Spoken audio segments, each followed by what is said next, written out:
Here's something that will bother you once you see it. The best student in class isn't always the one the teacher remembers. The hardest worker at a job isn't always the one who gets promoted. The person in the room with the best idea isn't always the one people listen to. And the strange part? The room isn't always making a mistake. That's the part nobody wants to hear. It's easier to say the system is rigged, that it's all politics, that people are just jealous or blind. And sometimes that's true. But most of the time, something else is happening. Something more basic. Something that has been happening in every group of humans, in every time period, in every kind of environment. Competence, by itself, is invisible. That's the thing. Competence, on its own, doesn't announce itself. It doesn't make noise. It just quietly does the work. And in a world full of people trying to figure out who to pay attention to, quiet things get skipped. Let's make this concrete. You're in a group project at school. One person in your group actually understands the topic deeply. They've thought about it. They know the weak spots in the argument. But when they speak carefully. They say things like, well, it's a bit complicated, or it depends on how you look at it. Because for them, it genuinely is complicated. Then another person in the group says the same basic idea, but they say it loud, fast, and certain, like there's zero doubt in their mind. The group turns to the second person, nods at the second person. The second person gets treated like the expert. The first person sits there, confused. They knew more. They were right. So why did the group pick the other one? Because the group wasn't evaluating who was more correct. They were using a shortcut, a very human shortcut, to figure out who seemed more worth listening to. And confident delivery is one of the biggest shortcuts there is. This isn't stupidity. This is just how brains work when they're trying to make quick decisions. In a fast conversation, you don't have time to fact-check everyone. So your brain looks for signals. Confidence is a signal. Energy is a signal. The willingness to speak first and speak clearly. Those are signals. The problem is, these signals don't always point to the most competent person. They just point to the most visible one. And here's something that makes it even more complicated. The more you actually know about something, the less certain you tend to sound. Think about it. If you only know one fact about a topic, you say that fact like it's the whole truth. But if you know 100 facts about that same topic, you also know all the ways the simple answer breaks down. You know the exceptions. You know when it works and when it doesn't. So when someone asks you a question, the honest answer starts sounding like, it depends. There are a few things to consider here. And to someone listening, that sounds like doubt, like maybe you don't actually know. Meanwhile, the person who only knows one fact says that one fact like they own it. And they sound more confident, more decisive, more in control. So in the short term, in a quick meeting, a class discussion, a first impression, the person who knows less can actually sound more convincing than the person who knows more. That's not a glitch. That's a consistent pattern in how groups work. Now let's talk about something even more specific, because this is where it gets really interesting.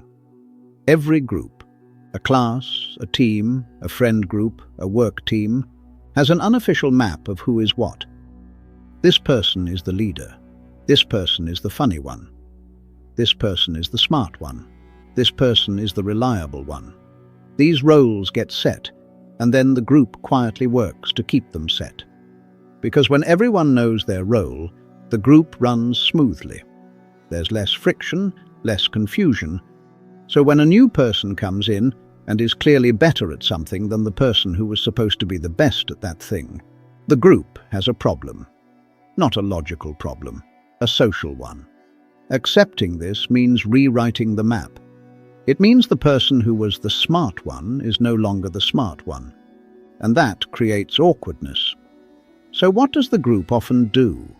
They downplay the new person's contribution. They find reasons why it doesn't really count. Oh, that was just luck. Oh, that's a very specific case. That's not really what we needed. Most of the time, they're not doing this on purpose. It's not a conspiracy. It's just the natural resistance of any group that doesn't want to go through the discomfort of rearranging itself. The competent person, watching this happen, thinks people are judging their work. But the group isn't really responding to the work. They're responding to the disruption that the work creates. That's a completely different problem, and it requires a completely different solution. There's another thing competent people often do, almost automatically. That quietly works against them. They correct people. Someone says something wrong. The competent person knows it's wrong. So they say calmly and accurately, "Actually, that's not quite right. Here's why." And they're correct. They have the evidence. They state it clearly. But what the people around them store in their memory is not, "This person knows a lot." It's, "This person corrects people." And that label, even when it's completely fair, even when the corrections are always right, starts to feel uncomfortable to be around. Over time, people begin to avoid bringing that person into conversations, not because they think the person is wrong, because they don't enjoy the feeling of being corrected. This is genuinely frustrating if you value accuracy. It feels deeply unfair. You were right every time. Why are you being punished for being right? Because being right in front of people who were wrong doesn't erase the experience of being wrong. People remember how they felt more reliably than they remember who had the correct answer. The competent person who doesn't understand this will keep correcting people and keep noticing that it's not working. And they'll think the problem is that they're not being clear enough, not giving enough evidence. So they'll correct people even more carefully, even more thoroughly, and the result will get worse, not better. Here's a pattern that shows up in almost every workplace. But honestly, it starts in school. The person who is genuinely skilled usually does their work quietly. They solve the problem, they finish the task, they produce the result. They don't narrate it. They don't make a production of it. The person who is moderately skilled, but aware of how social attention works, talks about what they're doing. They give updates. They frame their progress out loud. They make sure the right people are aware that something is happening. At the end of the day, both people have done the work, but only one of them exists in the room's memory. It's not enough to do the thing. Someone has to know you did the thing, not because you're showing off, but because in any group, credit isn't assigned automatically based on who actually did what. Credit goes to whoever made the contribution visible. This sounds cynical, but it's just accurate. Think about any group project you've been in. Was the grade always perfectly matched to who did the most work? Or did the people who talked more, presented more, put their name on things more? Did they tend to get more of the recognition, regardless of actual contribution? Yeah, that's the pattern. It runs everywhere. Now let's get to the part that sounds counterintuitive. The logical response to all of this, if you're a competent, quiet person who keeps getting overlooked, is, fine, I'll just learn to be louder. I'll learn to promote myself. I'll learn to perform confidence. And some people try this, and it sometimes works. But there's a catch. When you try to perform something you haven't actually internalized, it shows. People can feel when someone is acting confident versus when someone actually is confident. The cadence is slightly off. The eye contact is slightly wrong. The delivery feels like someone reading from a script. And here's the painful twist. That kind of visible trying. The "I'm clearly working very hard to seem confident" energy actually signals lower status than the quiet stillness it was meant to fix. So the competent person tries to become more visible, does it slightly wrong, and accidentally makes their situation worse. The fix isn't to fake it. The fix is something more honest, recognizing that in any human system, the work and the communication of the work are both part of the job, not one or the other, both.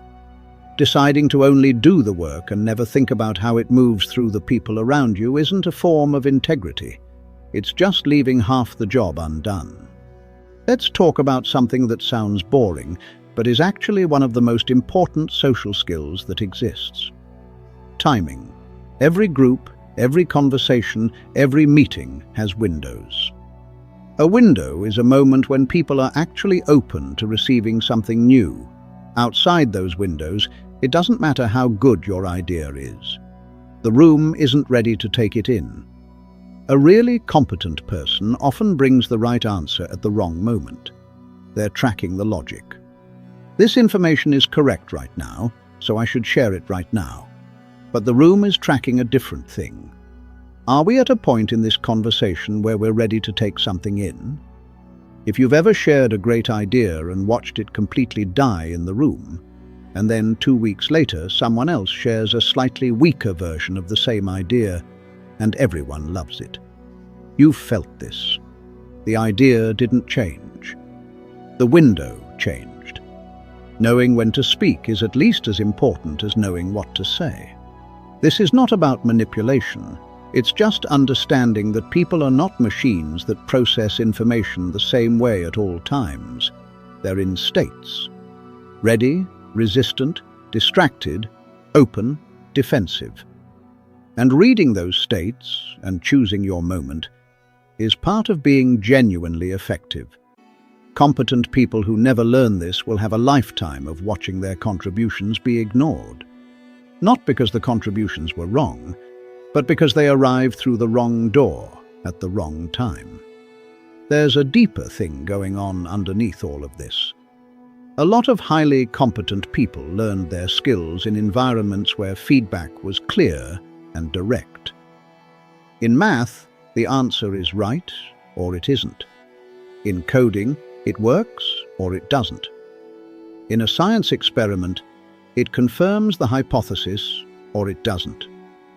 These environments teach you a very clean relationship between doing good work and getting an accurate result. The work is the feedback. You can trust it.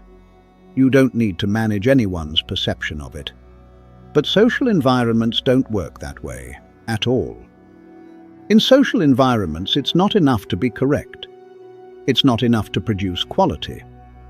What determines your influence, your ability to actually make things happen, to be heard, to be trusted, is whether the people around you have decided that you're worth listening to. And that decision doesn't get made by examining your work. It gets made by how you make people feel, by how many times they've seen you show up in ways that felt reliable, by whether you feel like someone who is with them or someone who is always slightly above them, silently judging. Trust is the real currency. And trust doesn't get built by being right. It gets built by being present, being consistent, being the person who makes the room feel oriented rather than confused, even when you don't have all the answers. The person who is technically brilliant but socially peripheral, who never invests in the relationships that carry their work, will keep producing excellent results that disappear into the air. Not because the work is bad, because there are no relationships strong enough to carry the work anywhere. Here is the hardest truth in this whole conversation. A lot of competent people, deep down, believe that having to explain themselves is beneath them, that having to make their contribution visible or build relationships or think about how they come across is some kind of compromise, that if the work is good enough, it shouldn't need packaging. This belief feels like integrity. It feels like refusing to play games, like staying pure. But it's actually a kind of pride, a very understandable kind. But pride, because every single person in history who produced something brilliant and had it matter in the world, had it actually change things, move things, reach people, did something beyond producing the work. They put it in a form other people could receive. They found the right people to put it in front of. They built the relationships that gave the work permission to be taken seriously. The scientist who publishes something real, but in a format nobody reads. They were still right. Their work is still correct. But their field moves without them. The person who builds something extraordinary inside an organization that never learns to look at it. They still built it. But the organization invests in a lesser solution. Being right in private is a real thing. It's a real achievement, but it's a different kind of achievement from being right in a way that actually affects the world. And most people who say they don't care about being heard actually care very much.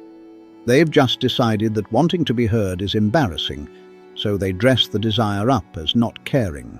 That's worth being honest about. Let's end on something quiet. In almost every environment you'll ever be in, school, work, any kind of group, there is at least one person who sees things clearly and says almost nothing. They know where the problems are. They knew the plan was going to fail before it started. They've seen this exact pattern play out before. They carry this knowledge around and occasionally offer a piece of it and get ignored and stop offering. These people aren't passive. A lot of them tried. They spoke up early on. They were dismissed or talked over or just didn't get a response. And at some point, silence became the rational choice. Why keep putting something out that nobody takes in? The cost of this, for the groups that lose these people's thinking, is real, but it's invisible. Because the warning that was never heard doesn't appear in the record. The better solution that was never tried doesn't show up as a mistake. The room just moves forward, hitting problems that could have been avoided, and never quite knowing why things keep being harder than they need to be. And the person who saw it coming sits in the corner, still watching, still right, still unseen. That's the actual cost of ignoring competence. Not one moment of unfairness, a slow, quiet loss, spread across years, of the best thinking in every room, going nowhere, doing nothing. Because nobody built a bridge between the person who had it and the people who needed it. Sometimes the bridge has to be built from the inside, and building it isn't selling out your competence. It's the last, hardest part of completing it.